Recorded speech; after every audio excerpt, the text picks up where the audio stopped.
Whether you're playing on the hardest difficulty or you just want to get a leg up in combat, sometimes the only thing to do is grind out a few levels. My name is Codiak, this is Legacy Gaming. Today, I'm teaching you how to get OP early in Hogwarts Legacy.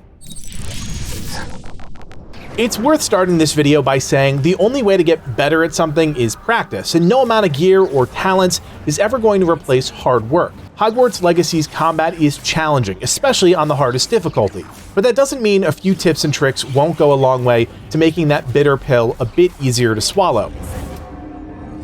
First, let's talk talents. These unlock relatively early on in the game after completing the Jackdaw's Rest main story quest that takes you through the large spider den.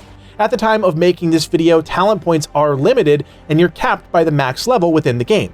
That means you need to make smart decisions about what talents you choose. Here are a few choices to think about that will give you either a massive quality of life boost or will significantly change up your combat gameplay.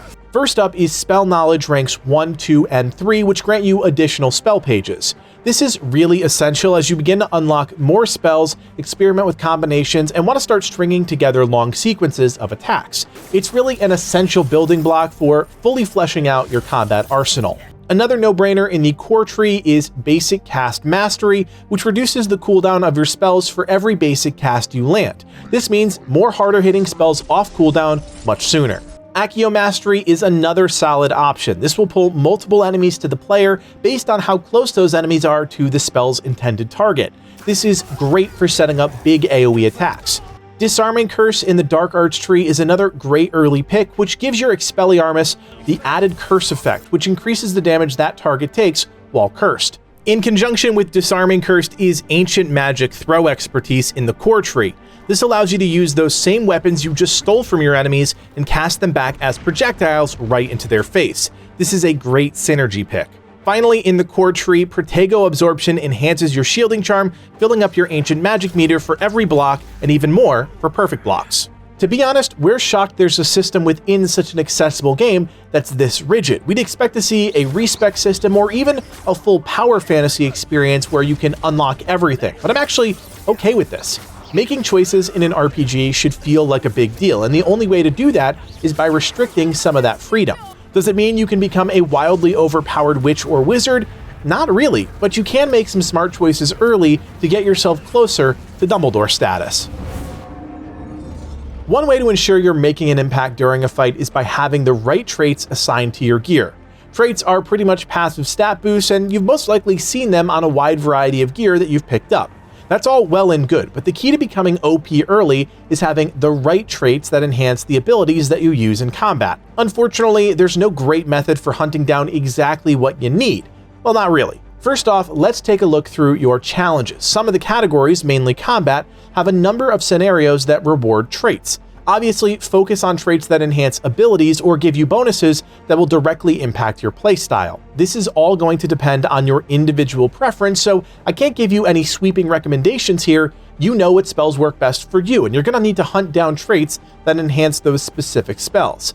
The second thing you'll need to do to accomplish this is clear out bandit camps that dot the Scottish countryside. Once you clear out the rabble, you'll find a lootable chest. These will always contain a trait, but unfortunately, that trait is random. We tested this in multiple games and couldn't come up with a duplicate. It's not the end of the world, but that does mean a little more farming on your end. Luckily, these bandit camps are easy to clear out, and once unlocked, that trait can be permanently used at your loom in the Room of Requirement. Yes, you will need to progress through the first few hours of the main story before you unlock the Room of Requirement, but honestly, the first few hours of the game are light on combat, so it hardly matters getting OP before then. If the goal is increasing your power, traits are the single best way to do that in a targeted fashion. Just be sure you have enough magical creatures in your vivarium to keep your stock of beast materials high. Rank 1 traits require Puffskin Fur to socket, Rank 2 traits require Duricall Feathers to socket, and Rank 3 traits require Kneazle Fur to socket. You can track these creatures down directly from your map, so it shouldn't be too much of a challenge to stock up. Speaking of challenges, here's something you might not know. Hogwarts Legacy features 2 battle arenas, 3 if you purchase the deluxe edition of the game. These battle arenas are repeatable, which means they're farmable. But what exactly are we farming for? Well, if the goal is to get OP quickly, then it's important to focus on leveraging the most out of the arenas. You do get some XP for clearing each wave of enemies, but the real benefit here is how easy the arenas make completing challenges such as defeating dark wizards or defeating spiders. For every tier of a challenge you complete, you get a few hundred XP, and that's rather valuable early on. If you're like me and you don't want to hunt down field guide pages, this is a nice alternative. The added value here is that those challenges are also tied to cosmetic unlocks and, more importantly, trade unlocks, which, as we know from a few minutes ago, are really important. If you really want to cheese the system, just drop the difficulty to story mode and roll through the arena. I'll admit this is quite the bear on the hardest difficulty, so if your objective is to quickly suck up as much XP as possible, don't be afraid to make the switch to an easier difficulty because the XP gain is exactly the same. Now, another thing tied to all of this is gear, which is such a crucial part of progression. I think it's only right then that you're equipped with some of the best swag a wizard can find. There's two things I want to talk about here. First, be on the lookout for these ornate chests. These will always contain a legendary item.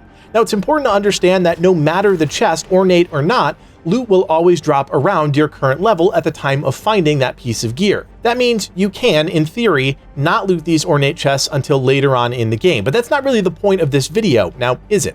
There's a decent number of these in Hogwarts and in Hogsmeade, but many are locked behind rank 2 and rank 3 locks. We have a video live on the channel now that breaks down this entire quest chain, including how to find everything you need to unlock those advanced spells. With Alohomora fully upgraded, you do now have access to everything within the wizarding world.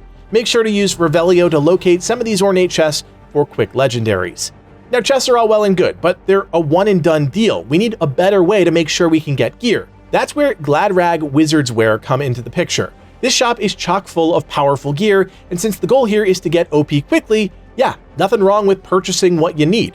The real catch here is you need galleons to purchase gear. Now, some other creators will tell you to go hunt down eye chests or fly through some hoops, but honestly, I'm not interested in playing hide and seek. I'd rather focus on a reliable way to consistently make coin, and that, my friends, is where our simple and quick farming method comes into the picture. Now, I won't go into every detail. You better believe we already have a video on the channel breaking that down, but what I will say is that with this method, you can get tens of thousands of galleons an hour, more than enough to purchase whatever you need. This entire loop of gold farming and buying gear is just insane because Gladrags actually restocks its supply, and that means you can continue to purchase gear time and time again, and this all keeps up with your current level. That's actually insane, and if the goal is to get OP quick, this is an essential part of that process.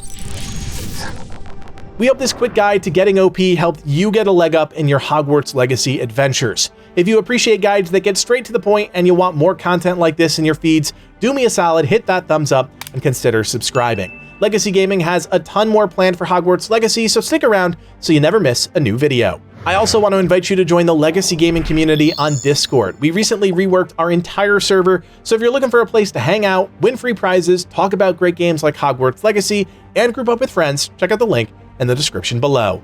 My name is Codiak, and from everyone here at Legacy Gaming, thanks for watching, and play on.